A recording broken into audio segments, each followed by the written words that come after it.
Hello, I'm Melita, and this is our discussion for video about Battling Bad Science by Ben Goldacre. So this TED Talk describes potential ways pharmaceutical industries can manipulate data to generate desired results. Goldacre says that any person can buy off a degree for $60 in order to gain trust from the public that he or she knows what they're talking about.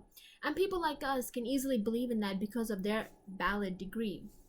An example of bad science that I found interesting was about diseased skin wrinkles. The study was if you eat olive oil and vegetables, you'll have fewer skin wrinkles. Goldacre pointed out a keen fact that the type of group a researcher observes can be a potential factor for the desired results.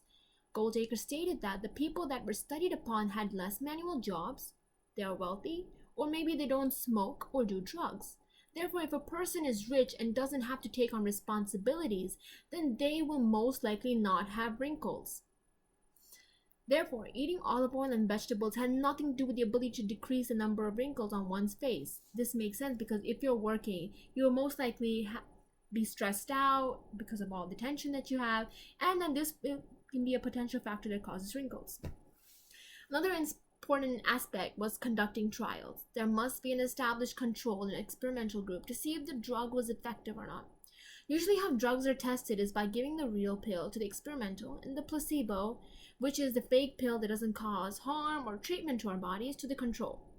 Both groups receive a pill, but sometimes the act of doing or receiving a treatment can trick our minds into thinking that we're actually going to be better, which can possibly skew the results. This makes sense because our own beliefs are providing results for the data, not the efficiency for the pill.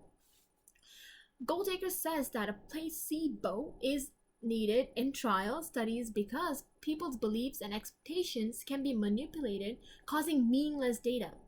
The pharmaceutical industries hide the negative part of their data in order to show the public that their drug was perfect and effective.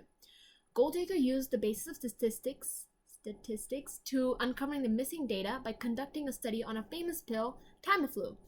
He found out that a majority of false negatives, which is stating a certain outcome is not visible, when in reality it is hidden away from the public. Therefore, we believe that this pill will definitely help us to recover regardless of the potential effects of it.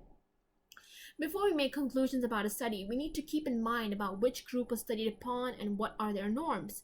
Going back to the skin wrinkles, the research group were people who barely had manual jobs. Therefore, the researcher was able to generate results that supported his hypothesis. I feel that pharmaceutical industries is now considered a business because they are generating data that perfectly supports the product they're trying to sell. Because in the beginning, they will show data that absolutely cures a certain illness, and then 5 to 10 years later, they'll be like, if you or your loved ones have tried. So, what are your thoughts about Goldacre's take on uncovering how data is abused? Thanks.